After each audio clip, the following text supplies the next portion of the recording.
अस्सलाम वालेकुम व्यूअर्स, कैसे हैं आप सब लोग। उम्मीद है आप सब खैरियत से होंगे। Top fish every official YouTube channel में एक बार फिर खुश आमदीद। व्यूअर्स, आज आपसे दो टॉपिक पर बातचीत होगी। मेरा पहला टॉपिक है इंक्यूबेशन के हवाले से और मेरा दूसरा टॉपिक है हैचिंग के हवाले से। तो व्यूअर्स, पहले बात कर लेते हैं इंक्यूबेशन के हवाले से। इंक्यूबेशन का ड्यूरेशन 21 से 28 डेज तक का होता है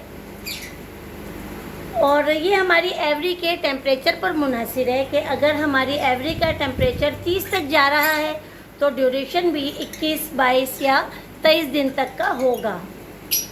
जब ठंड हो जाती है, मसलन टेम्परेचर 24 से 25 तक होता है, तो इसमें इंक्यूबेशन का ड्यूरेशन भी 27 से 28 दिन तक का हो जाता है।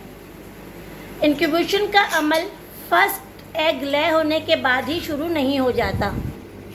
कुछ love bird females second egg ले करने के बाद इंक्यूबेशन का अमल शुरू करती हैं और कुछ फीमेल्स थर्ड या फोर्थ एग ले करने के बाद इंक्यूबेशन का अमल शुरू करती हैं।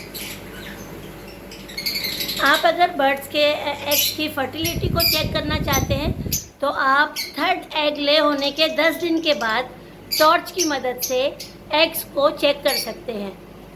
अगर एग में खून की नसें बन रही हैं तो इसका मतलब ये है कि एग फर्टाइल हो चुका है, और अगर उसमें खून की नसें नहीं बन रही हैं तो इसका मतलब ये है कि एग फर्टाइल नहीं हुआ है। फिर ऐसी सूरत में आपको एग में एक येलो लिक्विड नज़र आएगा। इसका मतलब ये है कि आपका एग जो है वो फर्टाइल नहीं हुआ। ये था हमारा पहला टॉपिक। आए अब हम अपने नेक्स्ट टॉपिक पर बात करते हैं। तो व्यूअर्स, मेरा नेक्स्ट टॉपिक है हैचिंग के हवाले से। हैचिंग के हवाले से बात करने से पहले एक बार फिर आपको बताती चलूँ कि जैसे मैंने आपको अपने पहले टॉपिक में बताया था कि इंक्यूबेशन का अमल 21 से 28 डेज़ के दौरान कंप्लीट होता है। अगर हमारी एवरी का टेम्परेचर 30 तक जा रहा है तो इंक्यूबेशन का अमल भी 21, 22 या 23 दिन में मुकम्मल होगा। लेकिन अगर एवरी का टेम्परेचर 25 या इससे कम है तो इंक्यूबेशन का अमल भी 21 से 28 डेज़ के अंदर कंप्लीट होगा। बिल्कुल इसी तरह से अगर हैचिंग के हवाले से बात करें तो हमारी एवरी का टेम्परेचर अगर 30 तक जा रहा है तो हैचिंग का अमल भी 21, 22 या 23 दिन में मुकम्मल होगा।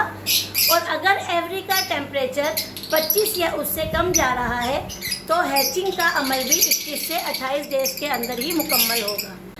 तो व्यूअर्स, आमतौर पर देखा गया है कि जब हैचिंग का अमल शुरू होता है तो सबसे पहले स्टार्ट के 2 एग हैच हो जाते हैं।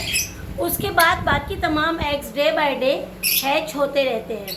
तो व्यूअर्स, जब तमाम हैचिंग का अमल मुकम्मल हो जाएगा तो हमें इस बात को यकीनी बनाना है कि किसी भी पेयर के पास 4 या 5 चिक से ज़्यादा मौजूद ना हो।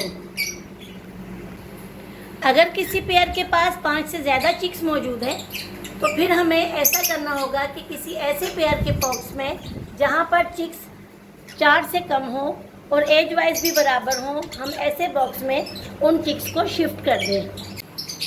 तो व्यूअर्स, ये थे मेरे आज के 2 टॉपिक जिसके हवाले से आपसे बातचीत करना चाहती थी। उम्मीद है कि आपके लिए ये वीडियो काफ़ी इन्फॉर्मेटिव रही होगी। तो जाते जाते एक बार फिर आपसे रिक्वेस्ट करती चलूँ कि जनाब हमारे चैनल को लाइक कीजिए, सब्सक्राइब कीजिए और शेयर कीजिए और बेल आइकन को भी प्रेस कर दीजिए ताकि हमारी हर नई आने वाली वीडियो सबसे पहले आप तक पहुंच सके। आइंदा की नेक्स्ट वीडियो के लिए इंशाअल्लाह ताला किसी नए टॉपिक के साथ आपसे बातचीत होगी। उस वक्त तक के लिए मुझे इजाज़त दीजिए। दुआओं में याद रखिएगा। अल्लाह हाफिज़। Tell me pretty lies, look me in the face, tell me that you love me, even if it's fake.